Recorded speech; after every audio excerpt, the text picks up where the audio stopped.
અલગ અલગ જિલ્લાઓની સાથે ગીર સોમનાથ જિલ્લામાં પણ શાંતિપૂર્ણ રીતે મતદાન થઈ રહ્યું છે, જ્યાં અલગ અલગ લોકો જે છે, મહિલા પુરુષ હોય કે પછી અન્ય જાતિના લોકોથી મતદાન કરવા માટે પહોંચી રહ્યા છે અને શાંતિપૂર્ણ રીતે માહોલમાં અત્યારે મતદાન જે છે તે ચાલી રહ્યું છે। હવે લગભગ અડધો કલાકનો સમય બાકી છે કે જ્યાં મતદાનનો જે સમયગાળો છે તે પૂર્ણ થશે, પરંતુ હજુ પણ અહીંયા મતદાન મથક ઉપર મોટી સંખ્યામાં લોકો પહોંચી રહ્યા છે મતદાન કરવા માટે।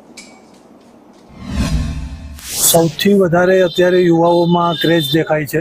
યુવાઓ બહુ જોરથી સવારના વોટિંગ કરે છે અને હજી પણ તમે જોઈ રહ્યા છો બધા પ્રવાહ ચાલુ જ છે। અત્યારે સૌથી વધારે યુવાઓમાં જોશ છે અને અત્યારે જે પ્રમાણે વોટિંગ ચાલુ છે એ પ્રમાણે હું બધા યુવાઓને અપીલ કરું છું કે સૌથી વધારે મતદાન 6 વાગ્યા સુધીમાં કરે।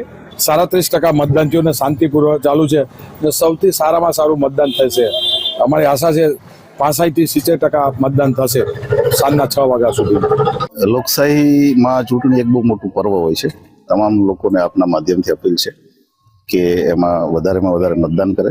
આ સ્થાનિક સ્વરાજ્યની ચૂંટણી એમની પોતાની શહેર કે ગામ ચલાવવા માટે છે અને એનો વધુમાં વધુ લાભ લે। સવારથી ચૂંટણી એના યોગ્ય સમયથી ચાલુ છે અને પોલીસ તમામ જગ્યાએ પૂરતી પોલીસ બંદોબસ્ત, quick response team, LCB, SOG અને સિનિયર અધિકારીઓ તમામ ફિલ્ડમાં છે।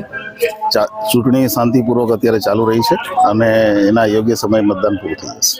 આપણે કોડીનાર નગરપાલિકા, ઉનામાં 3 તાલુકા પંચાયત અને તલાલામાં 2 તાલુકા પંચાયતની સીટનું જે પેટા ચૂંટણી છે એનું મતદાન ખૂબ શાંતિપૂર્વક ચાલી રહ્યું છે। લોકો ઉત્સાહથી મતદાનમાં ભાગ લઈ રહ્યા છે।